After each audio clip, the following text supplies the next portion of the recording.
Greetings and welcome. My kitchen, my restaurant. Today I'm making these meatballs with you.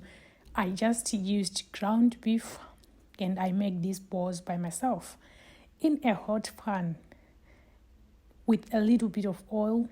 Add these meatballs. You add them in, but I want them to cook. So I'm going to add just a little bit of hot water in that same pot. Add hot water in whilst the pan is on. You know what? Don't burn your face. Remember, the oil is a bit hot. Then it's time to season with salt so that the salt is going to soak in for the taste. This is exactly what I do. Add your salt in, and then after adding salt, close. I want these meatballs to cook really from inside with the water. When the water is absorbed now, we are left with oil. This is the time when you add your spices.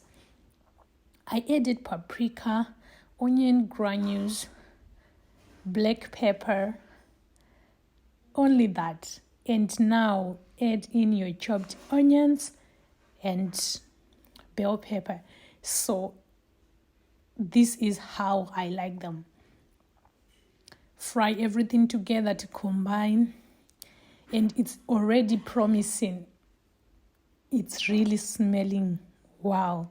So at this point, excuse me, you need to keep on tossing and turning so that it doesn't get burnt from the bottom of the pan. And then we have to add more ingredients. So if it is your first time here, please don't forget to subscribe. To the returning viewers, your support is greatly appreciated. Don't forget to turn on the notification bell. Every time I drop a new video, we'll get in touch. So at this point, you see all the ingredients seem to be cooked. Now I'm adding tomatoes. These are chopped tomatoes. And in these chopped tomatoes, I added Karinga chicken powder. So I now have to get these tomatoes cooked to perfection. So I just have to add 1 or 2 more ingredients for us to go. Close the pot. The reason why I like closing the pot is that it makes the tomatoes to cook so quickly. Now, add soy sauce. I added as much as I think, it's needed.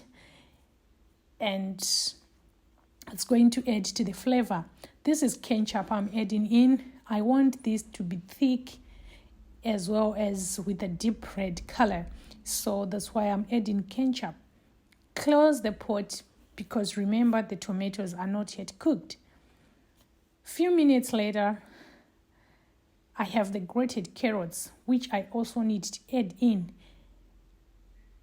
Incorporate the grated carrots. The reason why I didn't put carrots at first is because I don't want them to disappear, like to be too fine with the other ingredients, the same way the tomatoes are going to do. So that's why I added the grated carrots lastly.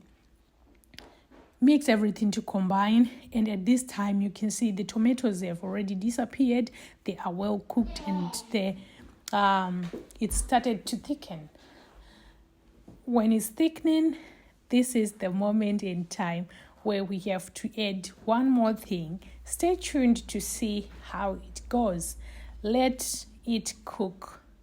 The reason why I keep on closing the pot is the water that comes, or the steam that comes from the lid, really matters when you are cooking or when you are stewing anything.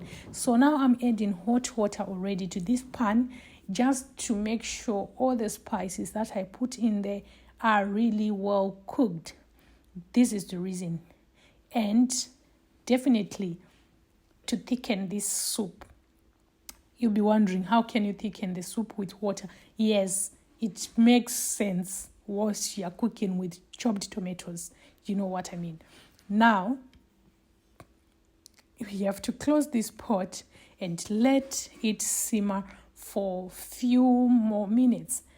When it's simmering, this is now the time when you have to test, get everything set. Are the ingredients getting the fusion that you want? Are you about to add anything else? So yeah, I was testing the salt. Obviously, it's one of those ingredients that I have to make sure it's balanced. So I have to add a little bit of salt before we serve. So this is it, guys. Look how delicious it looks. Look how thick the soup has become. This is exactly what I want. And I'm going to serve this just with white rice and a coleslaw. How about that? Why shouldn't you try this in your own home? So this is how it comes. Put some dried parsley and enjoy. Like, subscribe, and share. Till next time. Bye-bye.